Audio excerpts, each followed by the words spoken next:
En 60 ans à peine, Abu Dhabi, avec ses îles, ses musées et ses somptueux hôtels, est passé d'un petit village de pêcheurs de perles à une ville ultra-moderne hérissée de gratte-ciel, une sorte de New York des sables. Cette métamorphose fulgurante s'opère à partir de 1958 avec le premier geyser d'or noir, le pétrole. Mais aujourd'hui, le nouveau défi à relever pour les Émirats, c'est l'après-pétrole. Ils souhaitent donc développer le tourisme et Abu Dhabi a l'ambition affichée de devenir LA destination culturelle du Moyen-Orient.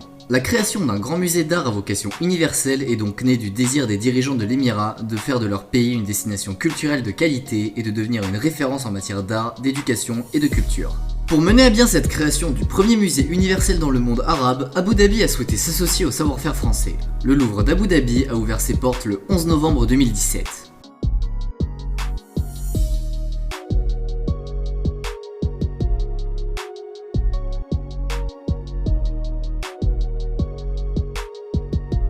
Le Louvre d'Abu Dhabi est né d'un accord intergouvernemental en 2007 entre la France et l'Émirat d'Abu Dhabi. Cet accord prévoit le prêt de la dénomination Louvre durant 30 ans et 6 mois, le prêt d'œuvres d'art de collection publique française durant 10 ans et enfin l'organisation d'expositions temporaires avec l'aide de la France sur une période de 15 ans. Dessiné par l'architecte français Jean Nouvel qui a voulu représenter une ville arabe, le Louvre est le premier des grands musées de l'île de Saadiyat qui se traduit en français par l'île du bonheur. L'île se destine à être un centre culturel de renommée mondiale. Ce Louvre bis y côtoiera entre autres le musée Zayed de l'architecte anglais Norman Foster, un Guggenheim imaginé par Frank Gehry et un musée maritime du japonais Tadao Ando. Le Louvre semble poser sur l'eau au prix de prouesses technologiques extraordinaires. La pièce maîtresse de l'architecture de Jean Nouvel, c'est cet immense dôme argenté qui semble flotter au-dessus de la ville-musée. Malgré son apparente légèreté, le dôme pèse environ 7500 tonnes, c'est le même poids que la tour Eiffel à Paris. Inspiré par la coupole, une forme caractéristique de l'architecture arabe, le dôme est une structure géométrique complexe de 7850 étoiles superposées sur 8 couches dont le motif se répète sous différentes tailles et différents angles.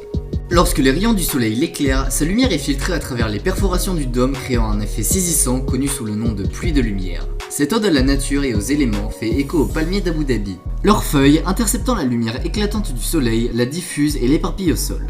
Jean Nouvel l'a décrit ainsi. C'est un projet basé sur un signe majeur de l'architecture arabe, la coupole. Mais ici, la coupole est une proposition moderne par le décalage qu'elle affiche avec la tradition.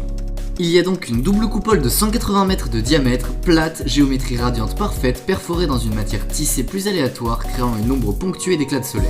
La coupole luit sous le soleil d'Abu Dhabi, et la nuit, le paysage protégé est une oasis de lumière sous un dôme constellé. L'aurez compris, ce dôme magique constitué de milliers d'étoiles d'acier laisse pénétrer la lumière comme à travers un palmier dans une oasis et elle se reflète dans la mer qui s'insinue jusque dans l'édifice.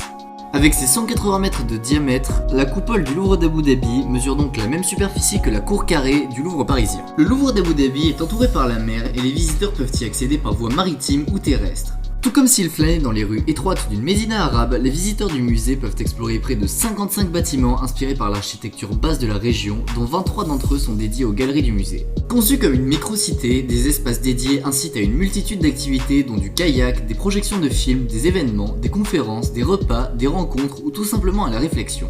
Jean Nouvel dit « Je veux un monde accueillant qui associe dans la sérénité les lumières et les ombres, les reflets et le calme. Je souhaite qu'il appartienne à un pays, à son histoire, à sa géographie, sans en être la traduction plate. Je veux qu'il exacerbe la fascination des rencontres rares. » Le musée crée son propre microclimat grâce à des techniques de conception passive inspirées de l'architecture régionale traditionnelle.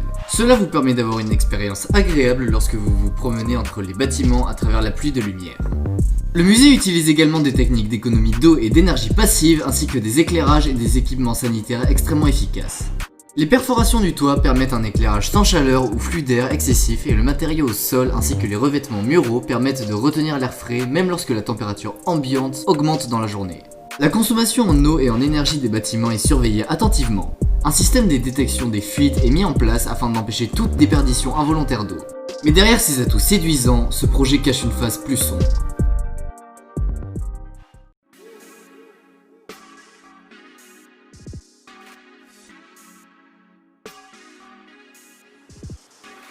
Tous les symboles sous lesquels était placée l'inauguration, la tolérance, la diversité, le rayonnement des civilisations, c'est un peu dur à avaler, nous confie Bénédicte Jeannerode, directrice France d'Human Rights Watch. Faire semblant d'ignorer qu'il y a un coût humain derrière le chantier, c'est un peu écœurant. L'ONG a alerté à plusieurs reprises les autorités françaises et les différents acteurs du projet des conditions de vie et de travail des ouvriers migrants venus pour la plupart d'Inde, du Pakistan, du Bangladesh, du Sri Lanka ou du Népal. Depuis 2007, 3 rapports ont été publiés sur les chantiers de l'île de Saadiyat, celui du Louvre, mais également ceux du musée Guggenheim et du campus de l'Université de New York. À en croire Human Rights Watch, la liste des violations commises par les employeurs est longue. L'ONG affirmait ainsi en 2009 que les ouvriers migrants devaient notamment composer avec des promesses de salaire non tenues et des frais illégaux d'embauche. Ces frais illégaux consistent à promettre aux ouvriers d'obtenir un visa ou de leur payer le transport de leur pays d'origine jusqu'à Abu Dhabi. L'organisation dénonçait aussi le système de kafala qui plaçait l'employé dans une situation de dépendance envers son employeur, ce dernier s'octroyant le droit de lui confisquer son passeport par exemple.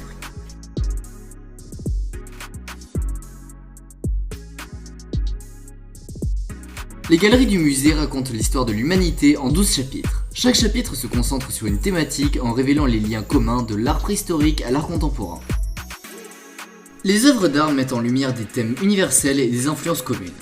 La construction du Louvre par l'émirat d'Abu Dhabi a coûté le prix de 600 millions d'euros, et la location du partenariat avec le Louvre français va s'élever à 400 millions d'euros sur 30 ans.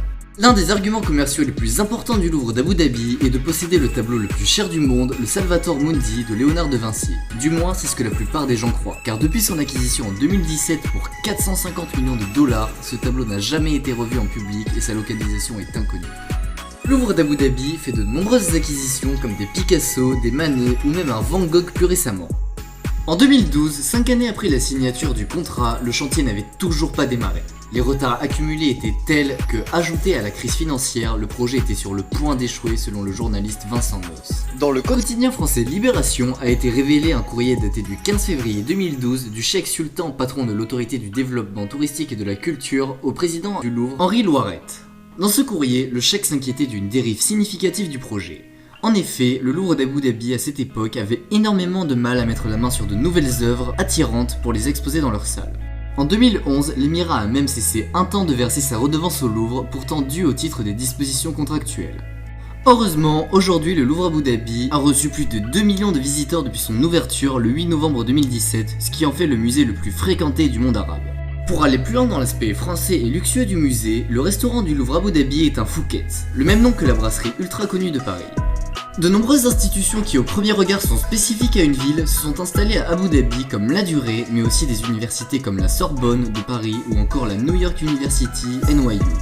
Après avoir accumulé leur richesse grâce au pétrole dans les années 50 qui s'annonce moins présent et indispensable dans le futur, l'émirat d'Abu Dhabi parie donc sur le tourisme pour rester une ville puissante. L'émirat de Dubaï par exemple a adopté la stratégie d'attirer un maximum d'entreprises à la place de construire des musées.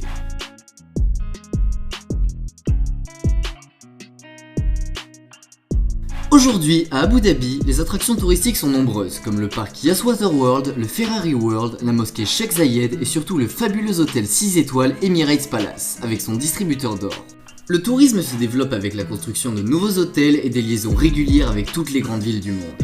Et vous, est-ce que vous avez envie d'aller à Abu Dhabi pour découvrir le Louvre d'Abu Dhabi ou alors une autre attraction touristique? Dites-le nous en commentaire. Nous allons bientôt atteindre les 5000 abonnés, merci beaucoup pour votre soutien et continuez de partager cette vidéo à vos amis. Merci d'avoir suivi cette vidéo, si le sujet vous a intéressé, n'hésitez pas à vous abonner, à activer la cloche et à laisser un pouce bleu. Dites-nous en commentaire un sujet pour la prochaine vidéo qui sortira vendredi prochain à 18 h. À la semaine prochaine!